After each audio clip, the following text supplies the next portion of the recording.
कुफुवन अहद। सदक़ल्लाहुल अज़ीम। अस्सलाम वालेकुम नाज़रीन, मैं Rizwan the city of love Sadiqabad से इस टाइम मैं मौजूद हूँ मुल्तान से 15 किलोमीटर दूर मुजफ्फरगढ़ में। और ये जो आप मकबरा देख रहे हैं इसके बारे में मशहूर है कि ये फरिश्तों ने तामीर किया है। तो आइए आज हम इस मकबरे की ज़ियारत करते हैं।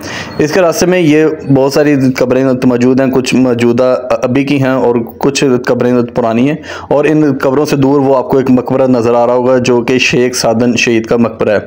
यहाँ पर बहुत वसी पैमाने पर फैला हुआ मछली फार्म है और ये रास्ता आप देख सकते हैं जो कि बिल्कुल नागुज़ीर है। और इन कब्रों के पास से गुजरते हुए जब आप मकबरे की जानिब जाते हैं तो ये हर आने वाले को अपनी जानिब राग़िब कर लेता है।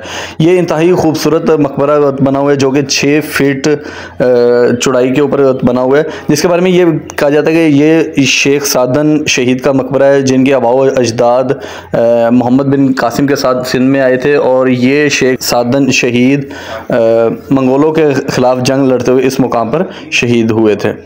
इस मकबरे के बारे में ये भी मशहूर है कि इस मकबरे को फरिश्तों ने तामीर किया है। जब वो रात के टाइम फरिश्ते इसको तामीर कर रहे थे तो एक ख़ातून जाग गई जिसके देखने से फरिश्ते यहाँ से चले गए और इसकी छत का काम अभी बाकी था। लेकिन उसके बाद से आज तक इस मकबरे की छत तामीर ना हो सकी। 2 से 3 मरतबा कोशिश की गई लेकिन छत गायब हो जाती है। इस मकबरे के साथ मुंसलिक और भी कब्रें मौजूद हैं और यहाँ पर इस टाइम रेनोवेशन का काम भी चल रहा है।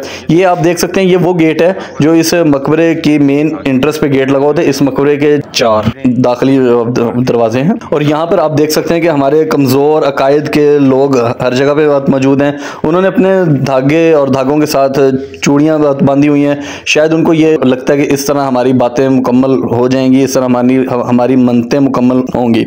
और उन्हीं कमज़ोर अकायद में कुछ गरीब लोग भी थे जिन्होंने शापरों के साथ अपनी मन्नतें इस दरवाजे पे बांधी हुई हैं। और यहाँ पर कंस्ट्रक्शन करने वालों ने भी वो दरवाजे उसी तरह उखाड़ के यहाँ पर रख दिए और उन लोगों की मन्नतें भी इसी दरवाजे के साथ मौजूद हैं।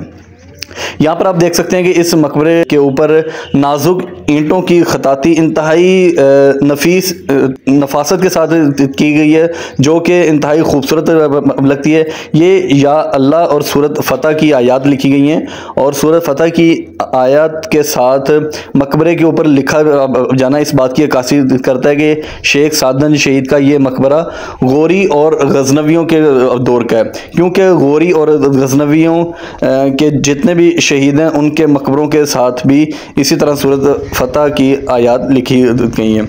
और ये या अल्लाह और कुछ जगहों पर फूल बूटे भी बने हैं जो कि इंतहाई खूबसूरत है। हमारी गवर्नमेंट को चाहिए कि वो इस मकबरे का रास्ता आसान और यहाँ पर सहूलियात को लाया जाए ताकि विज़िटर यहाँ पर ज़्यादा से ज़्यादा आ सकें। ये मकबरा बाकी सब चीज़ों के अलावा ये फरिश्तों ने तामीर किया है कि नहीं, ये शेख सादन शहीद का है कि नहीं, लेकिन फिर भी ये मकबरा कौमी विरसा है और उसकी हिफाजत हमारा फ़र्ज़ है। अल्लाह हाफ़िज़।